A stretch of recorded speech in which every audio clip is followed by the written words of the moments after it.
Laissez-moi vous raconter une histoire, celle de Bob et Alice, un couple marié qui vivait dans un silence rempli de secrets. Leur amour, autrefois lumineux, était maintenant terni par une méfiance grandissante. Leurs téléphones, devenus des forteresses personnelles, étaient les symboles de leur distance. Chacun gardait jalousement son code, comme si ces quelques chiffres protégeaient un trésor inavouable. Était-ce de l'infidélité, des dettes cachées? Personne ne le savait, mais le doute empoisonnait chaque instant. Un jour, le destin a frappé. Bob est tombé gravement malade et a été transporté d'urgence à l'hôpital. Alice, inquiète, est restée à son chevet, le tenant par la main. Mais quand l'administration a demandé de régler les premiers frais, une nouvelle angoisse est apparue. Ils n'avaient pas d'argent liquide sur eux. La seule solution était un paiement mobile depuis le téléphone de Bob.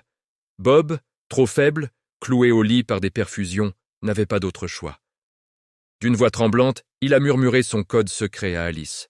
Un moment qui aurait dû être un acte de confiance ultime. Alice a déverrouillé le téléphone, mais au lieu de se diriger vers l'application de paiement, une curiosité malsaine l'a envahie. Elle a ouvert WhatsApp. Ses yeux ont parcouru les conversations, et son cœur s'est glacé. Les messages ne laissaient aucune place au doute. Bob avait une maîtresse. La trahison, brute et violente, a submergé sa peine. La douleur a laissé place à une colère aveugle. Dans un geste impulsif et terrible, au lieu de payer les soins, elle a arraché les perfusions qui maintenaient son mari en vie. La panique a éclaté. Le personnel médical s'est précipité, mais il était trop tard. Bob, déjà affaibli, n'a pas survécu. Cette histoire tragique nous pose une question essentielle. La confiance n'est-elle pas le pilier de toute relation?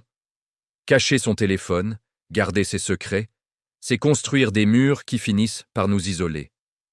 Quand on s'aime, on devrait pouvoir tout partager, le bon comme le mauvais. Le manque de confiance peut avoir des conséquences dévastatrices, bien plus graves qu'un cœur brisé.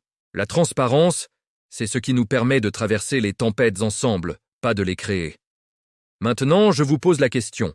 Qu'auriez-vous fait à la place d'Alice? Dites-le-moi en commentaire. Si cette histoire vous a touché, likez, partagez-la et abonnez-vous pour plus de leçons de vie. Merci.